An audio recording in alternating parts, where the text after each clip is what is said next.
Pada kesempatan live saat ini saya ingin menjelaskan tentang pohon uang. Jadi untuk punya pohon uang di bisnis ini itu dengan cara kita membangun 4 kaki aktif. Nah, aktif ini sebenarnya adalah PBO atau parameter Business One Vision. Dengan lebih mudah lagi saya akan jelasin ke teman-teman, untuk punya pohon uang kita memiliki 4 kaki yang hadir ke pertemuan bersyarat. Oke, mari kita bahas satu-satu ya. Yang pertama adalah kita ngomong pohon uang. Kenapa disebut pohon uang? Pohon asumsinya adalah sesuatu yang terus bertumbuh, sesuatu yang terus berbuah, dan bahkan bisa sampai diwariskan ke generasi-generasi kita. Itulah maksudnya. Bisnis ini seperti kita mempunyai pohon uang, sesuatu yang tumbuh, berbuah, dan bahkan bisa diwariskan. Seperti kalau kita punya toko. Kalau kita punya toko satu aja, serba salah. Kalau tokonya kecil, pemasukan kurang. Tapi kalau tokonya besar, kita kerepotan. Tetapi dengan kita punya cabang toko, di mana setiap cabang toko itu akan punya cara kerja yang sama, produk yang sama, pengembangan yang sama, maka cabang itu akan menduplikasi semua sistem yang sudah kita miliki di toko kita, dan melatih mereka untuk buka cabang itu tentu saja akan membuat pemasukan kita lebih besar. Itulah yang namanya pohon uang, teman-teman. Yaitu kita menjalankan bisnis TNC ini, tapi kita membuka cabang. Dan cabang itu nanti juga akan membuka cabangnya lagi. Jadi tidak ada batasnya, akan menjadi sumber uang atau aset yang akan terus menghasilkan dan bahkan bisa kita wariskan. Poin berikutnya adalah 4 kaki. Kenapa sih Pak kok harus 4?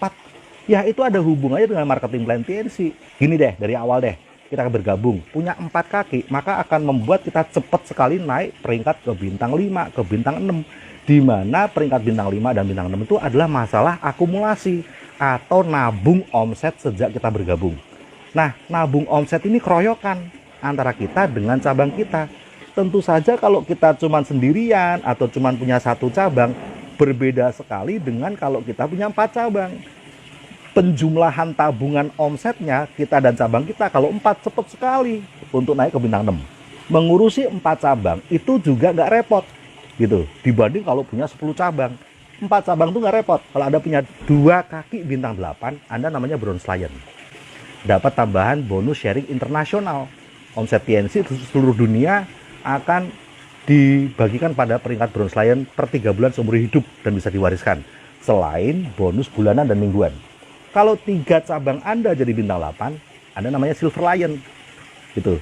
Dapat bonus sharing internasionalnya Silver Lion, lebih gede lagi gitu ya, selain bonus mingguan dan bulanan.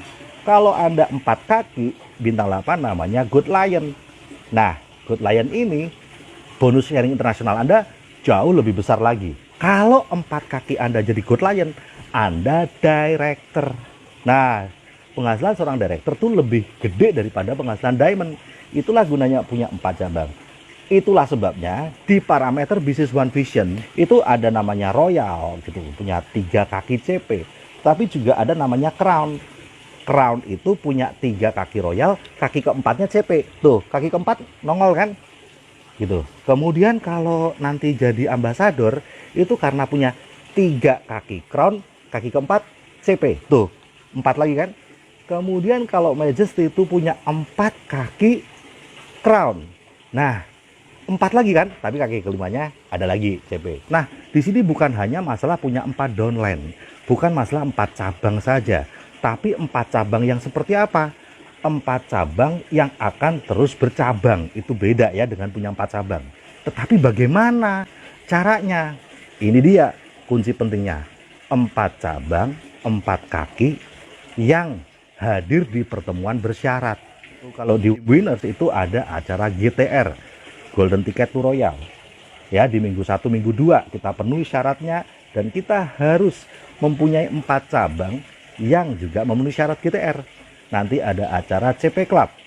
Ya, syaratnya menjadi CP. Nah, kita harus punya 4 cabang yang juga memenuhi syarat CP Club. Dan nanti juga ada acara namanya Royal Academy. Syaratnya Royal.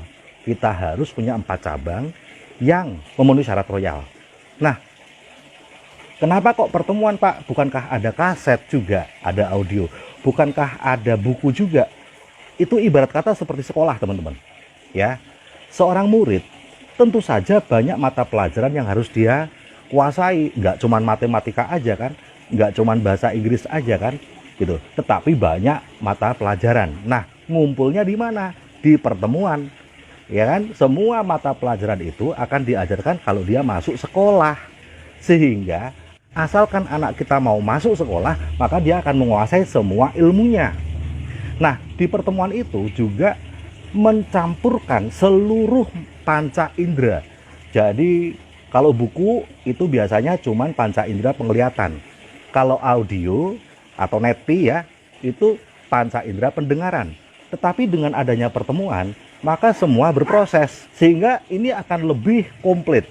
Nah, di pertemuan itu jelas akan dibahas hal-hal penting seperti pentingnya dengerin kaset, pentingnya baca buku, dan juga ada komunikasi, keakraban gitu ya, kumpul bareng, ketemu ya sama tim bisnisnya, baik sama upline ataupun sama downline, itu ketemu bareng. Di sana macam-macam yang akan dibahas. Tentu saja itu juga melatih kedisiplinan. Ya, anggaplah seperti misalnya seorang anak, mau pinter kayak apapun di mata pelajarannya, kalau dia nggak pernah masuk kelas, pasti ada kurangnya.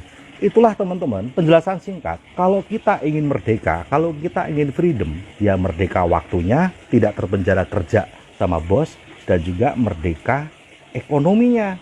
Kita selalu punya penghasilan. Mungkin tidak harus langsung besar, tapi penghasilan itu kita dapatkan dari membangun cabang. Itu namanya pohon uang, teman-teman. Walaupun sekarang istilahnya bonusnya baru 1 juta. Wah, kalah ya sama gaji. Tapi jangan salah. 1 juta kalau dari bonus TNC itu sama dengan penghasilan dari pohon uang. 6 juta, tapi kalau dari gaji itu bukan dari pohon uang, itu dari keringat kita sendiri yang akan ada batasnya karena finish kontrak atau selesai kerja karena pensiun. Tetapi meskipun awalnya 1 juta, tapi dari bonus TNC itu adalah 1 juta dari pohon uang. Ambil contoh seperti saya kalau misalnya nanam pohon mangga, pohon mangga. Sekarang buahnya baru panen 10 biji. Tapi jangan salah, ini berbeda dengan saya punya 100 mangga tapi beli di pasar.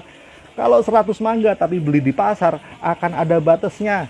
Pertama, suatu saat saya nggak punya duit, siapa tahu, ya kan, untuk beli 100 mangga. Kedua, suatu saat saya akan kecapean karena harus jalan di pasar yang jauh. Badan yang semakin tua, fisik yang semakin lemah. Atau pasarnya dibongkar, pasarnya kebakaran. Ya kan, bisa kehilangan pasar. Tetapi berbeda sekali kalau misalnya saya punya pohon uang, pohon mangga.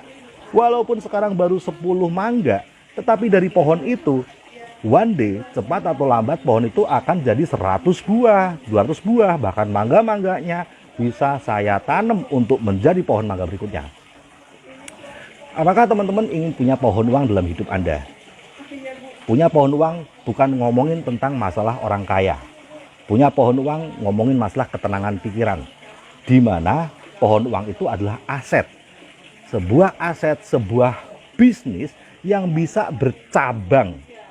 Nah, cabangnya 4 lebih boleh, tapi dari sekian banyak cabang, paling tidak ada 4 yang datang ke pertemuan bersyarat. Itu akan memastikan keempat cabang ini akan terus bercabang seperti kita, supaya tenang pikiran. Pohon uang itu baru kokoh kalau punya 4 cabang. 4 cabang yang apa? Yang datang ke pertemuan bersyarat. Gitu. Karena di pertemuan bersyarat semua dibahas.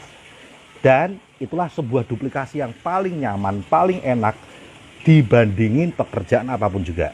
Anda menjadi manusia yang freedom. Freedom itu bukan berarti Anda nggak kerja, Anda nganggur, gitu ya. Tetapi Anda bisa menikmati hidup karena Anda bekerja di mana, sama siapa, itu terserah Anda. Contohnya kayak saya hari ini. Hari ini saya kan bekerja nih, betul nggak? Di mana? Sambil nginep di rumah ibu saya, nemenin ibu saya, menikmati homestay. Nah, kan ini namanya hidup yang menyenangkan, tapi bekerja, gitu. Yuk teman-teman, kita punya pohon uang. Bikin 4 cabang yang datang ke pertemuan bersyarat. Sukses selalu, go freedom!